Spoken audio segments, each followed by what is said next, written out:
Beralih ke informasi berikutnya, pemirsa tim nasional futsal Indonesia melibas Tanzania dengan skor 7-1 dalam pertandingan Futsal Four Nations Cup 2025 yang digelar di GBK Basketball Hall Senayan, Jakarta.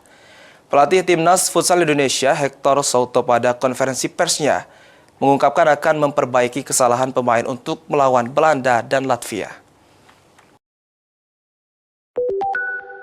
Tim nasional futsal Indonesia berhasil meraih kemenangan telak atas Tanzania dengan skor 7-1 dalam ajang Four Nations Cup 2025 yang berlangsung di GBK Basketball Hall Senayan, Jakarta. Pelatih timnas futsal Indonesia Hector Souto dalam konferensi pers Kamis 18 September mengungkapkan pihaknya akan memperbaiki kesalahan secara keseluruhan saat tampil bermain melawan Belanda dan Latvia. Meski mendapatkan hasil poin yang sangat bagus, ia mengaku kecewa karena permainan lawan tak sesuai apa yang diinginkannya.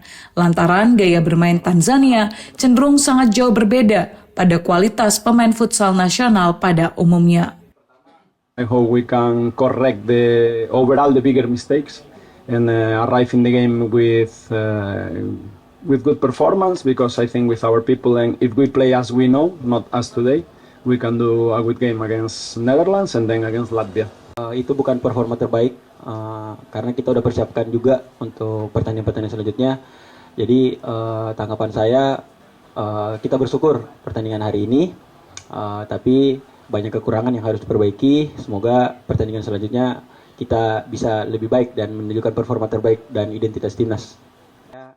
Pelatih Hector Souto juga mengungkapkan Belanda dan Latvia merupakan lawan berat dalam pertandingan selanjutnya. Ia pun menyebut persiapan yang lebih matang dan memperhatikan setiap detail permainan menjadi atensi pelatih. Dari Jakarta, Rian Rahman, Kantor Berita Antara, mewartakan.